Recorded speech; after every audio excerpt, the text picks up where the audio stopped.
Hi స్నేహ, నువ్వు ఎలా ఉన్నావు? నేను లోపలికి రావచ్చా? ఓ మైన దిదీ, రాండి. నేను బాగున్నాను, కేవలం అలసటగా అనిపిస్తోంది. స్నేహ, నేను ఏమి చూస్తున్నాను? నువ్వు చాలా బరువు తగ్గావు. ఇది ఎందుకు జరిగింది? నేను మీకు ఏమి చెప్పాలి, దిదీ? డబ్బు మరియు గృహ పనులతో సమస్యలు నా ఆరోగ్యాన్ని చూసుకోవడం కష్టంగా చేస్తాయి.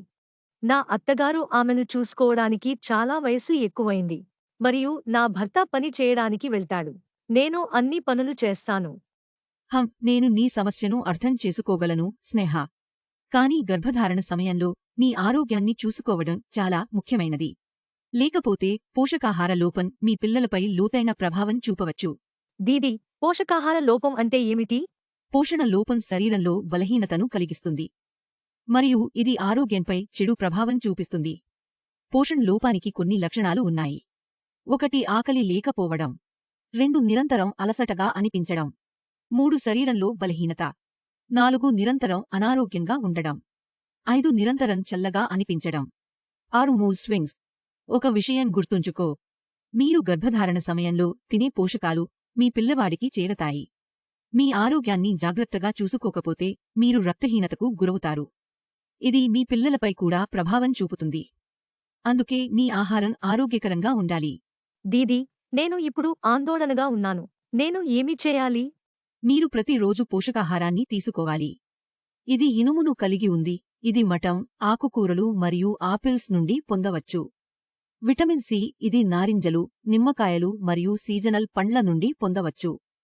ప్రోటీన్ ఇది పాలు, గుడ్లు మరియు చేపలలో ఉంటుంది.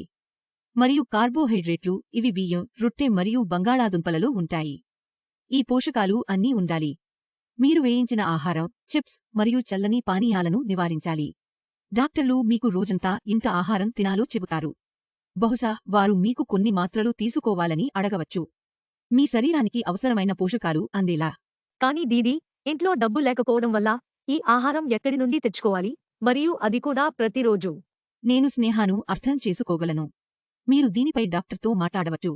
మరియు ప్రభుత్వం గర్భిణీ స్త్రీల కోసం అనేక ప్రణాళికలను రూపొందించింది. మీరు వారి సహాయం కూడా తీసుకోవచ్చు. ఇంటి పనుల విషయానికి వస్తే మీపై ఎక్కువ ఒత్తిడి పెట్టుకోకూడదు. మీ భర్తతో ఈ విషయం గురించి మాట్లాడి కలిసి చేయండి. మీకు విశ్రాంతి అవసరం, స్నేహ. ఈ విషయాలను గుర్తుంచుకోండి. ధన్యవాదాలు, దిదీ. నేను ఈ అన్ని విషయాలను గుర్తుంచుకుంటాను. మరియు నేను నా ఆరోగ్యాన్ని బాగా చూసుకుంటాను.